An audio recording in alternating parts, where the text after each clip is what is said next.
की बाबा असं असं अशाच्या गोष्टी ठरल्या आहेत. मग त्यांच्या लक्षात आलं की आता अमित शहाच्या भेटीनंतर काय होत नाहीये, पुढे काही मिळत नाही आपल्याला. मग आपण तो एपिसोड कसा पुढे न्यायचा, मला असे वाटतेचा.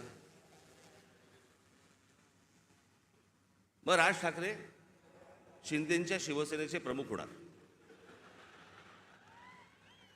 अरे मूर्खांनो, मला जर व्हायचं असतं तेव्हाच नसतो झालो.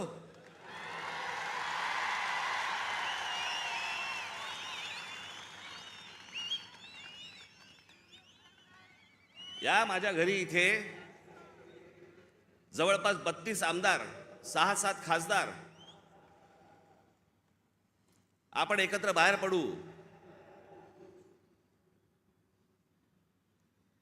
आणि काय मग नंतर माझा महाराष्ट्र दौरा सुरू झाला. तोपर्यंत इकडे सगळे काहीतरी बांधणी सुरू होती. मी आता काही नावं नाही घेत कोणाची. आणि ह्यांना वाटलं मी काँग्रेसमध्ये ज्याला सत्ता होती त्यांची जॉईन होणार बाकीच्यांसारखा.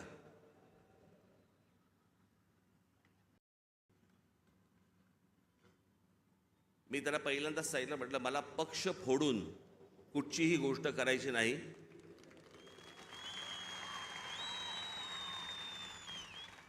आत्ता म्हटलं माझ्या मनात विचार नाहीये, पण जर उद्या जर समजा मी काही केलं, पाऊल उचललं तर स्वतःचा राजकीय पक्ष काढीन, पण कोणाच्या हाताखाली काम करणार नाही.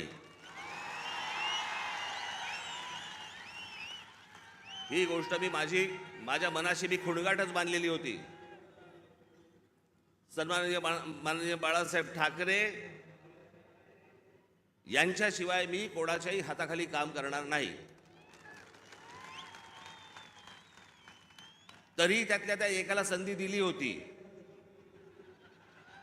समजलंच नाही.